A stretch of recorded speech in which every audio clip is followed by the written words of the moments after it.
ഇങ്ങനത്തെ motion graphics ഒക്കെ ഇനി ആർക്കും ചെയ്യാം. Hi, I am Sadiq and I am back with a new tool. ഇതിനു മുമ്പ് ഞാൻ കൊണ്ടുവന്ന ടൂളിന് കുറച്ച് കോഡിങ്ങും കുറച്ച് നോഡ് ജെഎസ് അങ്ങനത്തെ കാര്യങ്ങളൊക്കെ അറിയണമായിരുന്നു. ഇത് അതിൻ്റെ ഒന്നും ആവശ്യമില്ല. അപ്പം നിങ്ങൾക്ക് നിങ്ങളുടെ വീഡിയോയിലേക്ക് വേണ്ടിയിട്ടുള്ള ഒരുപാട് ഡിഫറെൻറ്റ് ടൈപ്പ് ഓഫ് ആനിമേഷൻസിൻ്റെ ഒരു എൻ്റയർ ലൈബ്രറി തന്നെ ഇവിടെ ഉണ്ട്. ആ ഒരു ലൈബ്രറിയിൽ നിങ്ങൾക്ക് എന്തെങ്കിലും ഒരു ടെക്സ്റ്റോ എന്തെങ്കിലും ഒരു ആനിമേഷനോ ഫോണ്ടോ അങ്ങനെ എന്തെങ്കിലും മാറ്റണം എന്നുണ്ടെങ്കിൽ you can just click on that animation. അപ്പോൾ ഇങ്ങനൊരു വിൻഡോ വരും. അതിൻ്റെ റൈറ്റ് സൈഡിൽ നമുക്ക് വേണ്ട ആനിമേഷൻ്റെ ഫോണ്ട് മാറ്റാനും പിന്നെ അതിൽ ഈ പെർട്ടിക്കുലർ ടെംപ്ലേറ്റിൽ ഇമേജ് ഉണ്ട്, അത് മാറ്റാനുള്ള ഇമേജ് നമുക്ക് സെലക്ട് ചെയ്ത് കൊടുക്കാം. പിന്നെ നമ്മളെ ടെംപ്ലേറ്റിൽ കാണിക്കുന്ന ടെക്സ്റ്റ് അങ്ങനത്തെ കാര്യങ്ങളൊക്കെ നമുക്കിവിടെ റൈറ്റ് സൈഡിൽ ചേഞ്ച് ചെയ്ത് കൊടുക്കാം. അത് ചേഞ്ച് ചെയ്ത് കഴിഞ്ഞിട്ടുണ്ടെങ്കിൽ ഇനി നിങ്ങൾക്ക് ഇതിപ്പോൾ മൊബൈൽ ഫോർമാറ്റാണ്, അത് വലിയ സ്ക്രീനിലേക്കാണ് വേണ്ടതെങ്കിൽ ഇത് ജസ്റ്റ് ക്ലിക്ക് ചെയ്ത് നോക്കുക. അപ്പം എങ്ങനെയുണ്ടെന്ന് നമുക്ക് കാണാൻ പറ്റും.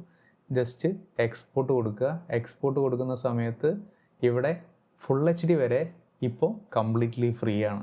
ഇനി നിങ്ങൾക്ക് ലേശം പ്രോംപ്റ്റിംഗ് സ്കിൽസ് ഒക്കെ ഉണ്ടെങ്കിൽ അല്ലെങ്കിൽ ജെമിനിയോ അല്ലെങ്കിൽ ക്ലൗഡോ അതിലൊക്കെ പോയിട്ട് പ്രോംപ്റ്റൊക്കെ ക്രിയേറ്റ് ചെയ്തിട്ട് ഇതിൻ്റെ ലെഫ്റ്റ് സൈഡിലുള്ള AI ചാറ്റിൽ വന്നിട്ട് നമ്മൾ ആ പ്രോംപ്റ്റ് കൊടുത്തു കഴിഞ്ഞിട്ടുണ്ടെങ്കിൽ അതിൻ്റെ ആനിമേഷൻസ് ഇവിടെ ക്രിയേറ്റ് ആയിട്ട് വരും. നിങ്ങൾക്ക് നിങ്ങളുടെ സ്വന്തം ലോഗോ ആനിമേറ്റ് ചെയ്യാനോ അല്ലെങ്കിൽ നിങ്ങളുടെ പേര് ആനിമേറ്റ് ചെയ്യാനോ ഒക്കെ നിങ്ങൾക്ക് യൂസ് ചെയ്യാൻ പറ്റും. അപ്പോൾ ലിങ്കിന് കമൻറ്റ് ചെയ്യണമെന്നൊന്നുമില്ല.